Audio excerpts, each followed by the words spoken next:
RCN Radio.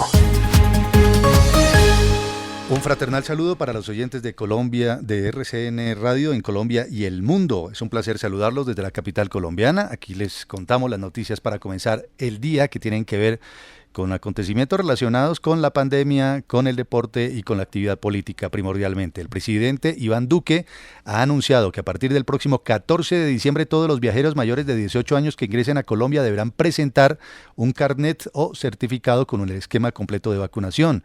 El gobierno, por su parte, también ha alertado por el aumento de viajeros con síntomas de COVID en los principales aeropuertos del país. A propósito, el Ministerio de Salud confirmó que en ningún municipio con ocupación de las unidades de cuidado intensivo superior al 85% se podrán habilitar espacios o actividades presenciales. Las cifras de la pandemia reflejan que en las últimas 24 horas murieron 41 personas en Colombia por COVID-19 y se han detectado cerca de 1.700 nuevos casos de contagio. Hablemos de otra de las noticias del momento porque se sigue mencionando muchísimo lo que ha ocurrido en el partido entre la Unión Magdalena y Llaneros en la segunda división. Se habla incluso de que a 10 años de prisión se podrían enfrentar quienes sean hallados responsables de posibles actos de corrupción y estafa tras ese sospechoso ascenso de la Unión Magdalena. Transparencia por Colombia ha pedido prontas sanciones de la justicia tras este escandaloso caso. Y el presidente de la DIMAYOR, Fernando Jaramillo, se ha pronunciado y ha dicho que respetará toda investigación que asuma la Fiscalía. Tengo que priorizar el trabajo que va a hacer primero la Fiscalía y respetar ese trabajo y colaborar con ese trabajo porque de alguna manera cualquier declaración que haga yo o que haga la comisión lo puede contaminar. Obviamente tampoco quiero prejuzgar ni adelantarme a eso, pero pues eso definitivamente lo vamos a tomar en su tiempo y son las sanciones más extremas que se pueden dar. Obviamente voy a poner un ejemplo, es hasta que no pueda jugar el campeonato. Y con esa denuncia también obviamente la comisión disciplinaria y todos estos comité disciplinario del campeonato y obviamente el comité de ética, pues tienen la facultad para iniciar esta investigación. También la Corporación Excelencia para la Justicia se suma al reclamo de otras organizaciones y ha exigido aplicar drásticas sanciones por ese polémico ascenso de la Unión Magdalena. A propósito, hablemos de deportes. José Fernando Neira, porque fueron escogidos los ganadores de los deportistas del año que tradicionalmente y desde hace mucho tiempo impulsa el diario El Espectador. José.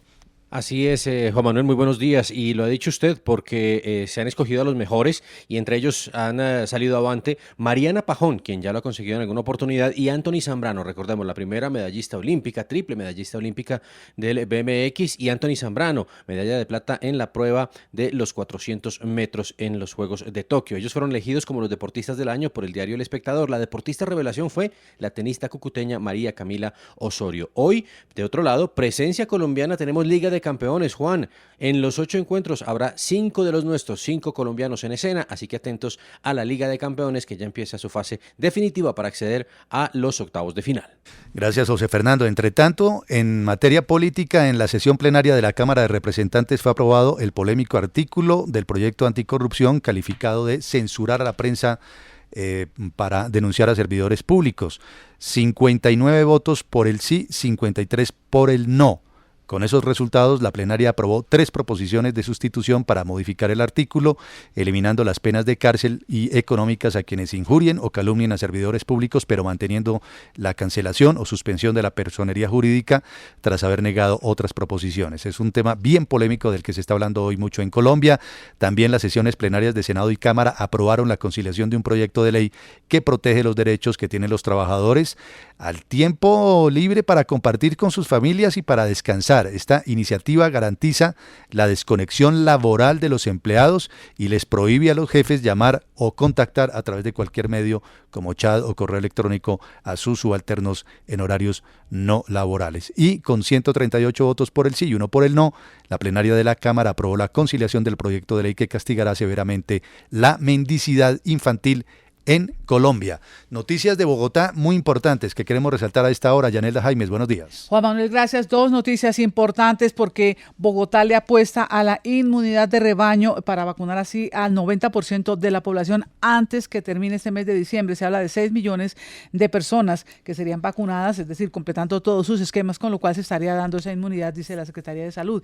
Y 2 iniciativas vitales para el desarrollo de la ciudad de Juan Manuel, tanto el POT como el presupuesto, pues no pudieron pudieron hacer su tránsito en el Consejo de la capital, de tal suerte que tantas trabas, tantos ires y venires, tutelas, recusaciones e impedimentos hicieron que no se pudieran dar los debates. Los tiempos se agotan, de tal suerte que lo que se dice es que el propio distrito por decreto les daría vía libre.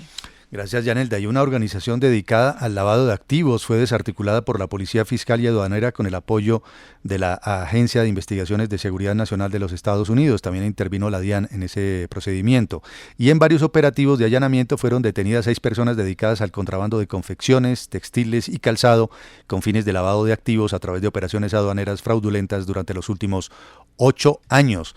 Noticias del mundo, Kelly, que destacamos a esta hora. Kelly Cabana, buenos días. ¿Qué tal, Juan Manuel? Muy buenos días. En noticia en Estados Unidos porque un alto funcionario de la Casa Blanca dijo que ese país va a responder afirmativamente si sus aliados de Europa del Este le solicitan una mayor presencia militar en caso de un ataque ruso a Ucrania. Esto porque hay videoconferencia hoy entre el presidente Vladimir Putin y el presidente Joe Biden. Hoy también el Congreso peruano decide si abre un proceso de destitución contra el presidente Pedro Castillo. Es el quinto en 5 años por la incapacidad del presidente para dar explicaciones sobre sus reuniones irregulares en una casa junto a otros políticos y empresarios. Y también en noticias esta mañana, el gobierno de China advirtió hoy que Estados Unidos pagará un precio luego de que Washington anunciara un boicot diplomático a los Juegos Olímpicos de Invierno de Pekín 2022 como una manera, dice Estados Unidos, de protestar por los abusos contra los derechos humanos en el gigante asiático, específicamente en la región de Xinjiang de mayoría musulmana. Van los deportistas, pero no va una representación diplomática.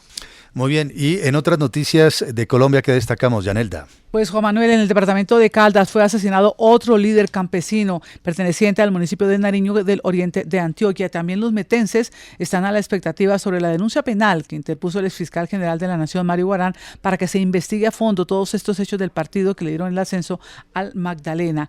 En la ciudad de Santa Marta, a esta hora los bomberos tratan de controlar un voraz incendio que se presenta en el mercado público de la ciudad. Y ya hacia la medianoche lo que se ha dicho es que el 90% ya de la población en la ciudad de Cartagena, que estuvo más de 13 horas sin servicio de acueducto, pues les ha sido restablecido el servicio. También destacamos que en Buenaventura las comunidades se han declarado en asamblea permanente por la desaparición de 2 líderes del Consejo Comunitario. Los usuarios de WhatsApp podrán definir que los mensajes desaparezcan de una conversación determinada en 24 horas, 7 días o 90 días hábiles. Serán entonces nuevas medidas, nuevas opciones que presenta esta importante plataforma. Y en noticias de la economía, sobre las cuales también nos vamos a detener mucho aquí en RCN Radio, los dueños de acciones de Nutresa solo han aceptado vender al grupo Gilinski un 0.10% del conglomerado. Echémosle una mirada al pasado, hechos que han ocurrido en una fecha como esta. Capi Romero. Juan Manuel, el 7 de diciembre del 2018 murió a los 95 años de edad el expresidente Belisario Betancur, quien gobernó el país entre 1982 y 1986, un período en el que tuvo que afrontar un terremoto que asoló a Popayán, la tragedia de Armero y la toma del M-19 al Palacio de Justicia. Y se cumplen hoy 80 años del ataque a Pearl Harbor. El 7 de diciembre de 1941, Japón atacó por sorpresa la base naval estadounidense en el archipiélago de Hawái. Fueron 2 horas de bombardeo en medio del Pacífico que cambiaron el rumbo de la Segunda Guerra Mundial. Gracias, Capi. Un día para recordar hoy, sin lugar a dudas, ese ataque a Pearl Harbor que desató y precipitó la participación de Estados Unidos en la Segunda Guerra Mundial. Estas son las noticias para comenzar el día aquí en RCN Radio.